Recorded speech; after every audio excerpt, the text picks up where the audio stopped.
Yes, people, welcome back to another Offside Trap video. And today I'm joined by Doc and Dan. Doc, how you doing? All good, mate. Welcome in, everyone. And hello to you, boys. Hope you're both well. And Dan, how are you? Yeah, not so bad. Hope everyone's good. Now, today we've got quite an interesting video. We're going to be discussing our combined lineups for the title race contenders, if you will. So we've got Arsenal, Liverpool, and Man City in there, and we're going to be doing a combined 11 with those. We've got a formation of a 4-3-3, and it is based off of current form or this season as well. Going straight into it, goalkeeper, I've gone with Alisson. I don't think there's any other reason for that. He's the only. It's Alisson for me. Doc, who have you gone for? I've gone for minutes played and goals conceded. I've gone with Ramsdale. No, I'm only joking. I've gone Alisson. And Dan. I was about to log off then. But yeah, goalkeeper seems anonymous, boys. I've gone Alisson Becker as well. Best goalkeeper in the world for me. Yeah, and I think that's a given one. You've got a couple of names up there to contend with him worldwide, but on this debate, you've got Johnson at Palace, who gives him a run for his money. But yep, no chance, Doc. No chance. Moving on to the right back, I've gone with Kyle Walker. And Doc, who have you gone for? Surprisingly, I've gone with Kyle Walker. Oh, Dan, who have you gone for? I've gone for Trent Alexander-Arnold, of course. Now, I have fit Trent in, and I've put him more into an advanced position. I'm not going to say anything yet, but Trent is in my 11. But I think with Walker as a right back, that's who I want there.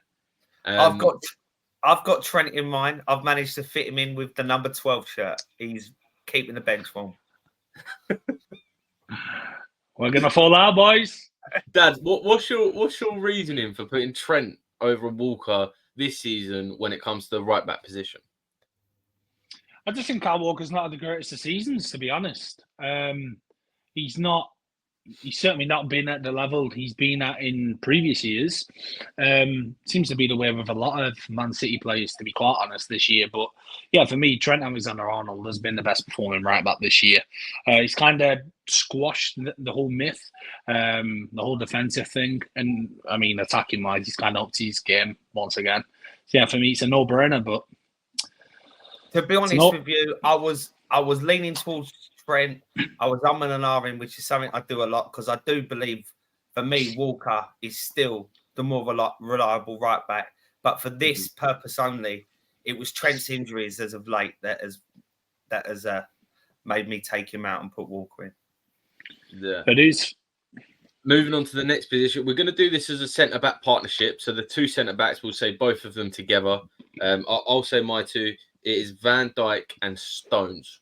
Those are my two centre-back partnership. Doc, who have you gone for? Again, I was toying between two. I was at one point going to play three centre-backs to try and fit them all in. And I'm sure we're going to come in for a little bit of flack in the comments on these ones. But unfortunately, I've gone with Stones and Van Dijk. Yeah. And Dan, who have you gone for? So I've actually, and I do really rate him, but I've actually left him out of this just because I don't think he's had as good as a season this year as he did last year. So I've actually left John Stones out, and I've put in Saliba and Van Dijk.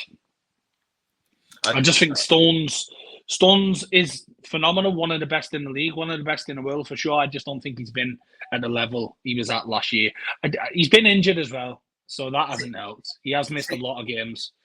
See, I was toying with leaving Stones out as well, but I was going to go with Gabriel because of his goal scoring this season. He seems to be cropping up with quite a few goals. So I know that there's this big talk, especially amongst the Arsenal fans, as to who's the best centre back. A lot of talk outside of Arsenal is when people say, you know, who's better, Saliba or Van Dijk? But I think within Arsenal, a lot of people are saying Gabriel is having a better season. So I was really toying between him, but I have, like I said, I've gone with Stones, I'm afraid. I think if we're looking at the centre backs, they're similar when it comes to composure and ball playing. I think maybe when it comes to actually having the ball at their feet, I think you're looking at John Stones being slightly better at that, as we've seen him in a more advanced position for Man City. Whereas I think the composure of Saliba sitting back, being pressed by 8 men and being able to just dribble through them and calmly pass it out, I think it's definitely a tight one, and it's fine margins with them too. See, the thing is, when there was 2 players that I was on an R-ing with for the purpose of this, I was thinking, well, who's the more proven winner? And for the 11 that I've gone with, well, I say the 11. There's a couple of dubious ones, but the majority of them are proven winners. Yeah. Moving on to the left back. I found this one, I don't know about you guys, but I found this one quite challenging. I think the left back position, since Robertson's been on his decline, if you will, Alphonso Davies hasn't been at his best. Like, I remember when Liverpool were hitting their prime time under Klopp, and there was the conversations of left backs around the world. Since Robertson's sort of slight drop off from his standards alone, the game of football in the world, I don't think left backs have been that great in general. So for me, I've gone with Nathan Ake. I think he's probably been the best performing left back out of the 3 clubs for me. Robertson, unfortunately, with his injury when he was away at Scotland, I believe. Dan can speak about that more. But yeah, I've gone with Nathan Ake as mine. Doc, who have you gone for your left back?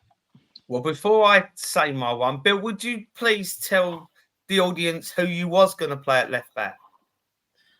So this was...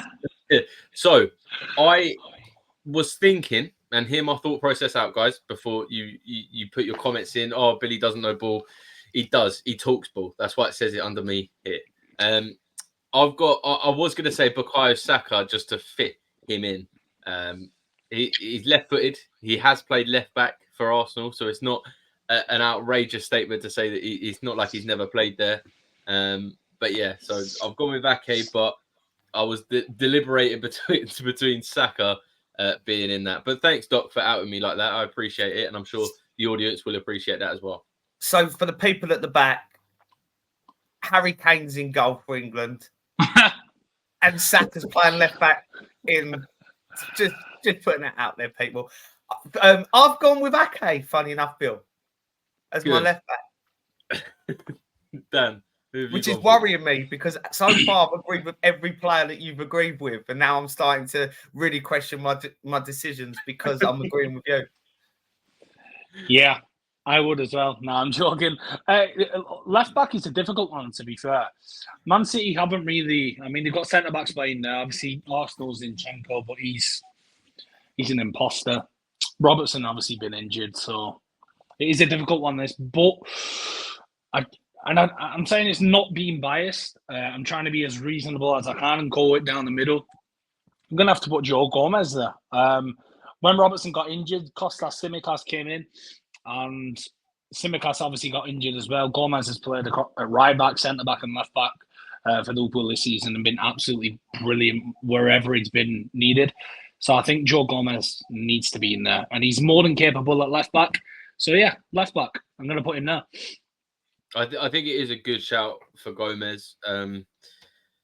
He has been that versatile player for you this season that's coming clutch for Liverpool. You know, we saw it at the FA Cup that's just been played out. He was playing in the midfield as a number 6. I mean, Dan, what was your thoughts on Joe Gomez playing in the midfield position? Yeah, I mean, shows how capable he is, to be fair. Really, really good in the ball. I just wish he'd hurry up and score, to be honest. I think he's on like 200 odd appearances for Liverpool now. Hasn't yet scored. Anyone who watches Liverpool recently, they'll just hear the Anfield crowd telling Gomez to shoot whenever he gets the ball, regardless where he is on the pitch. So yeah, matter of time before he gets it. He's a talented guy. And yeah, I'm glad he's ours. Like, listen, a couple of years ago, fans wanted to get rid of him. And I was like, come on, give this guy his time. He's been injured a lot. Let him get fit and give him a run of games in the team, and we'll see what he's capable of. And yeah, we're reaping the rewards of sticking with him. You have got to be very careful if Gomez goes on a little scoring run, though, because it may make Bill's decision a bit more difficult. He might stick him in goal. Yeah, you never know. Guys, if you don't know what I'll have we're him up referring front before long. if you lot don't know what we're referring to, we did an England video where we named our England squad list. I didn't have Harry Kane as my goalkeeper, but you will find out who I had in goal if you click that video below. So yeah, make sure you check that one out. And if you want a good laugh, go and watch the video. It's the only thing I can say. Moving on now, I'm going to say my three midfielders, as simple as that, and then you boys can follow suit.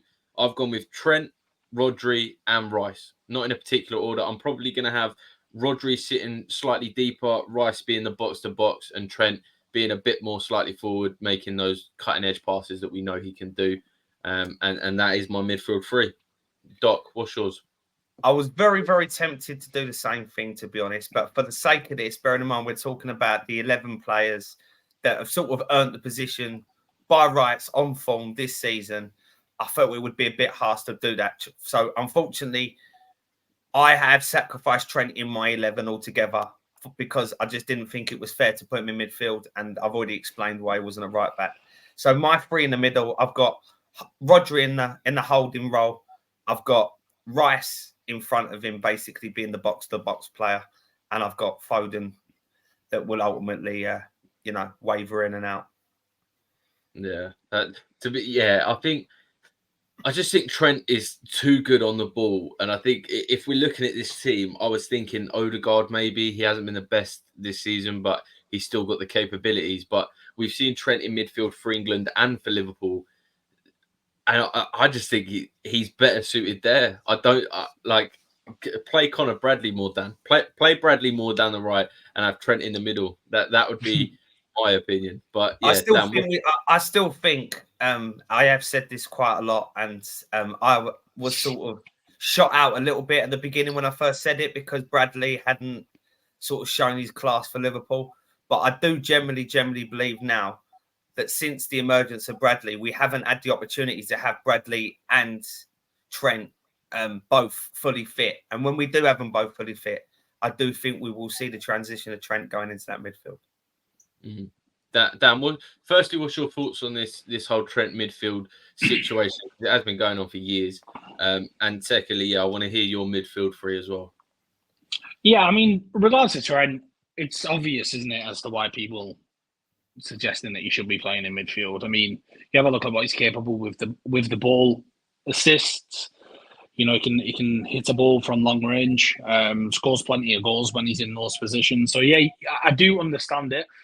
I just think it's so integral to how Liverpool set up playing at right back that for me the change isn't necessary at this moment in time. Like you have a look at when Connor Bradley's playing as well. Like he's utilised more or less the exact same way. He comes into those half spaces, finds himself, between the width of the box a lot of the time in very, very advanced areas. Same as Trent. But we'll see. We'll see what happens long term. As a new manager comes in, I could see that potentially being what they do. Bradley at right back and Trent a little bit more advanced than an 8. But for now, with the way Klopp's system is thriving, I don't think we need to change it, to be honest. Can I ask you a quick question? So just to go off topic just quickly. Sure. If Salah happens to leave, can you see Trent and Bradley both lining up on the same side of the pitch? And then we won't see what a lot of people want to see with regards to Trent going in that midfield. Do you not feel that is an easy fix and a lot of money in your pocket, so to speak, as opposed to going out and trying to find another one? But in regards to replacing Salah, right wing? Yeah. No, I don't. I see what you're saying with the areas that both of these players are getting in. But nah, I think if Salah was to leave, then we're probably going to be going into the market. But I mean, it depends who comes in, to be quite honest. Xabi Alonso, having a look at how he sets up at Bayer Leverkusen, it wouldn't surprise me if he kind of fit Bradley and Trent into the same team. But we'll see. But anyway, back to the conversation. My midfield three. Listen, Kevin De Bruyne, obviously, we all know how good he is, but obviously he's been injured a large portion of this season. So he has missed out. He's not made it in either of yours either. So I don't feel too bad about it now. Declan Rice, Rodri, and then Phil Foden, same as Doctor. I think you can't look past that. Dominic Szoboszlai potentially could have sneaked in there. I just think he started, like a house on fire, and then he's just kind of slowed down a little bit. But yeah, unlucky to miss out. But yeah, same as Doctor, Rodri, Rice, and Foden. Yeah. Moving on now, I'm gonna push the left winger first, and that's where I've got Foden. I would have liked having Foden in the midfield, and it was interesting you saying about Szoboszlai, because he literally, it was Trent / Szoboszlai. It was close between those two for me. Obviously, Trent being a right back, moving into the midfield position, and Szoboszlai just being a class player for you this season. It's good to at least highlight him.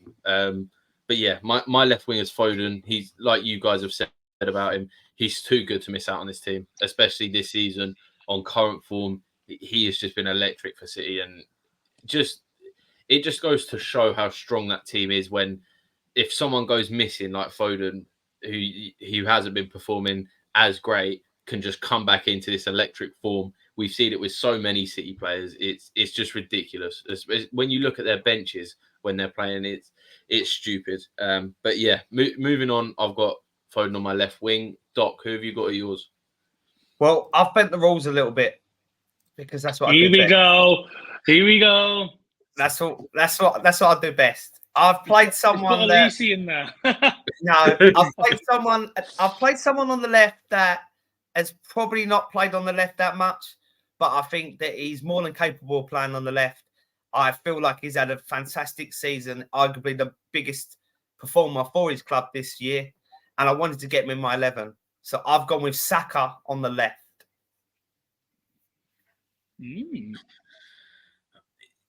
Saka has been good. I was trying to. I mean, I went as far as go to try and put him left back. So you didn't do as bad as me, Doc. But yeah, I think Saka is one of those players that you do have to just try and find room for. He hasn't made mine, but I can see why you put him in yours. Dan, who is your left winger?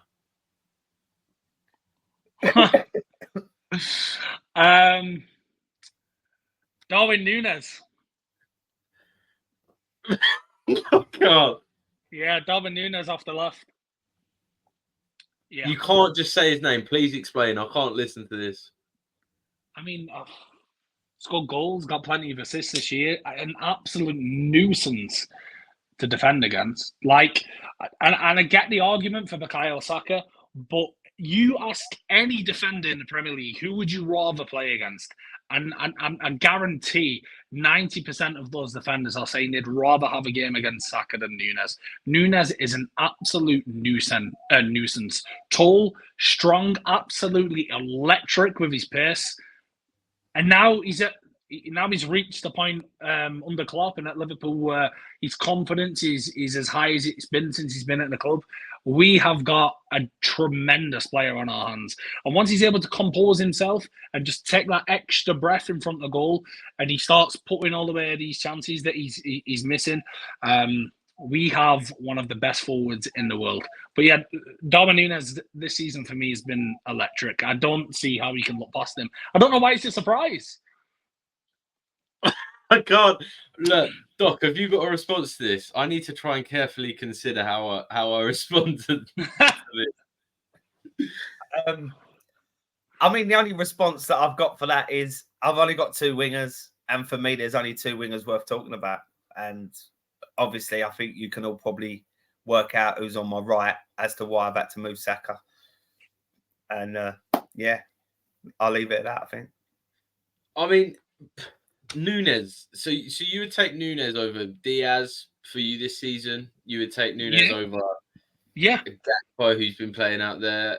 Yeah. Every game that Liverpool have lost this season, it has happened when Darwin Núñez hasn't featured. We're unbeaten with Darwin Núñez in the team. That's an actual statistic. That's an actual statistic. That's facts. Yeah, They've only lost 2 games. The only thing that now we've lost 4 whole season. The only thing Liverpool do when Darwin Núñez is in the team is win. That is all that happens. Win, win, win, win, win. That is it. He's quite good at the he's quite good at the free post challenge as well, isn't he? To be fair. But yeah, obviously you're referring to what happened at Chelsea, but I mean we absolutely smashed Chelsea 4-1 that game. And look how integral he was, Bill. I mean, obviously you as a Chelsea fan, you know how many problems Darwin Núñez caused you. I wasn't talking about the Chelsea game. I was referring to the fact that he's hit the woodwork 16 times this season. Yeah. I mean, he does that a lot, to be fair. I mean, he broke the record against Chelsea 4 times in one game. But, I mean, he didn't score against Chelsea, but even Bill can acknowledge how much of a problem he was. Just constantly runs in behind. I mean, he set Diaz up. Constant runs in behind, as I say. And like I said before, if you ask any defender in the Premier League, I think I'd be confident to say 90% of them are preferring to play against Saka than Núñez. He's a much more difficult proposition for me. Saka's not as strong as Núñez. He's not as quick as Núñez. He's not as physically imposing as Núñez. Why would you rather have him in your team? I don't get it. He hits the target ball. Goals scored. No. Núñez has more goals and assists this year than Saka. I'm pretty sure. I mean, look, me personally, I can't have him in it. I don't see it with Núñez. I'm not going to pretend like I do see it with him. I can understand your point. Like he has. Well, when we came to Anfield as a Chelsea fan, he battered our back line all across it with his pace and strength. So I do understand your point. For me personally, I still am waiting to see this 70+ million pound player that you've signed. I still haven't seen, and this is coming from someone who has 70 million pound players and 100 million pound players in his team who are underperforming due to their value. The only thing that I would add, where I do validate where Dan's coming from, is there was another like a podcast that I watched where they basically looked into players that will potentially replace Salah. And it was something along the lines of there's only 5 players in the world with regards to stats that can do it on the right. You know, one of them was like Messi, for argument's sake, and it wasn't going to happen. Now, what they actually said, which was quite interesting, is if you take the stats that Núñez had before he came to Liverpool, doing it from the left-hand side, the answer to the question is you don't actually have to replace Salah like for like. If you change the transitional period from the right-hand side and do exactly the same on the left-hand side, Núñez is your guy that could do exactly what Salah does. Yeah, I think that's a fairer way of looking at it. I'm trying to contain it. I can't see it with Núñez, but I do understand your points across it. Maybe it's the PTSD he's caused me. Yeah, I think it might be that. But listen, if you don't see it now, you will see it soon. That's all I'm saying. Anyway, swiftly moving on, Billy. I'm very curious now because I got a feeling that I'm going to come in for a little bit of flack in a minute. Who have you gone with on the right? I've gone with Salah. It is the given on that one. And then, I've gone with Salah. And then, Dan, who have you gone with? Yeah, Mohamed Salah. The name speaks for itself, doesn't it? So don't really need to say too much more on that. Just an absolute legend. Doc. I have gone with Reiss Nelson. No, I haven't. I've gone with Salah. Yeah, I thought so. And then to finish that lineup off, who have you got up front? I've got Haaland. Yeah, well, I'm pleased you said that because I thought I might get a bit of stick over this year, but I've still gone with Haaland. Yeah. Haaland, yeah. It was close between him and Diogo Jota, but yeah, Haaland. So just to clarify, in my starting 11... I'm joking, Haaland all day. Just to clarify, in my starting 11, I've got Alisson, proven winner. Walker, proven winner. Stones, proven winner. Van Dijk, proven winner. Ake, proven winner. Rodri, proven winner. Rice, proven winner. Foden, proven winner. Salah, proven winner. Haaland, proven winner. The only technical hitch is Saka, and I'll take that. Yeah, I mean, we've got like for like. I've got Foden. I've just got him in the left wing, and then I've got Trent in midfield. Dan, can we have a quick run through of your starting 11 before we finish things up? Yeah, sure. So Alisson Becker in goal. Back four of Trent Alexander-Arnold, William Saliba, Virgil van Dijk, and Joe Gomez. Midfield three of Declan Rice, Rodri, and Phil Foden. And then from right to left, front three of Mohamed Salah, Erling Haaland, and Darwin Núñez. So just before we wrap up, just for entertainment purposes, you can have 4 substitutes. Billy, go. 4 substitutes. Okay.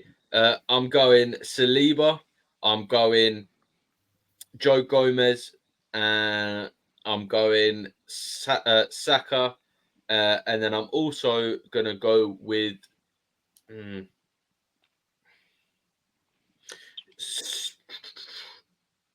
Alvarez. That is mine. No, Dan. My question. Well, I'm gonna go goalkeeper, defender, midfielder, and striker, just for simplicity's sake. So goalkeeper, I'm gonna go Edison. Defender, I will go. I'll go Gabriel. Midfield. Oh, it's difficult. I mean, I want to say Kevin De Bruyne, but he's missed a lot. Dominic Szoboszlai, I think he's been better than Odegaard this year. And my forward would be Alvarez. Hard to look past Alvarez, to be fair. He's been class. The 4 I'll go with, and I'm going to stick a goalkeeper in there. I would put Emerson in there as my sub goalkeeper. Yeah. I'm going to stick Trent in there for obvious reasons, which is why I wanted to do the subs, because I wanted to get Trent in my squad somewhere just to please a few people. So Trent's going in there because I think, like, as we know, he can cover a few positions, and I've got the privilege of being able to put him on my bench, whereas you haven't. I've also gone with, in midfield, I think I'd probably go with Odegaard. And then up top, I would go with Núñez. So, guys, if you like the video, don't forget to like, subscribe, turn notification bell on so you are aware when we post. And also drop a comment and let us know who your team is. And also whose team you think is the best out of us 3. I'm going to go with mine for obvious reasons. Dan will obviously point at himself for his. And I feel like, Doc, you're going to say yours is the best? Well, I think the proof's in the pudding. Last time we've done this, I was the clear winner, and I think I've pulled another rabbit out of the hat. So, watch this space. Tell us in the comment. Billy as well. He's only got 1 goalkeeper as well. Again. Here we are again. Guys, and we'll see you in the next one. Crown